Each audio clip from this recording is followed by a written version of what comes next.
My name is Kingsley Nebechi. I'm an illustrator, graphic designer and artist. This is the second book I've actually illustrated all the way through.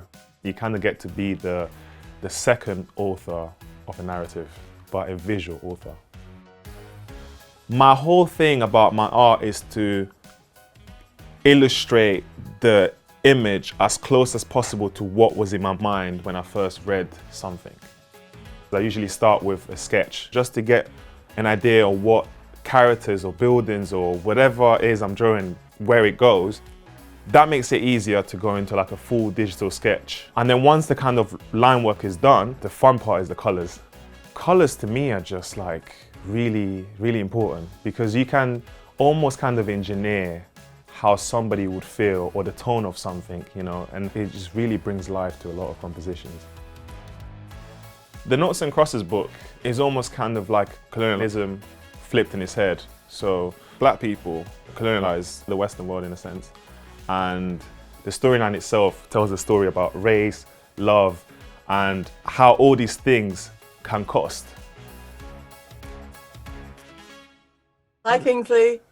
Hello Malorie, very nice to meet you. A pleasure to meet you too. I have long been a fan of your work, so thank you so much for saying yes to illustrating my book for the Folio Society. When this arrived in the post, and it's sort of like, and I opened it up and realised what it was, and it was kind of like, my precious. It's a Gollum mode there. Yeah. Because I think you've done a stunning job, and it's obviously, it's such. Folio books, society books, are such high quality. They are, yes. And I just love the way they feel. Me too. And they smell, and and the way, and it's sort of like the crisp pages. So it really was like, oh my precious. Seriously, you did an incredible job, and I thought the way you did your illustrations was so clever because there's kind of. It's the illustrations reveal illustrations, and you got to look at them, and then you got to look at them deeper. Yeah. And it was so clever. So thank you. Oh, thank you so much. Absolutely amazing. I wanted to ask, how did you come up with the story, and what does the title mean and stuff like?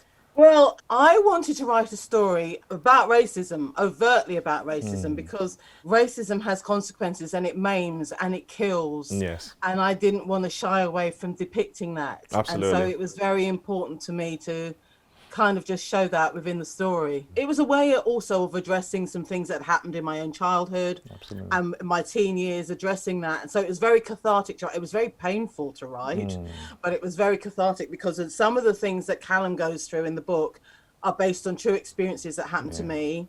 But I wanted to turn it on its head and flip it so that I played with people's assumptions about who was who in the book. Who was who, yeah. Yeah. And I think, and the title actually came about because Noughts Crosses is a game that nobody plays past childhood because nobody ever wins it. Once you know how to play it, nobody ever wins. It's always a draw.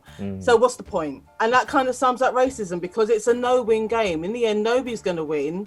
So why bother playing? I really, really appreciate that story. Oh, and thank you so much for inspiring me and allow me to draw more brown people because it's my favorite thing to do. It's my pleasure. It's been an absolute pleasure to speak to you today. So thank you. Meeting Malorie was great. To know that she likes the images and she feels like I've done a great job is everything I could have hoped for.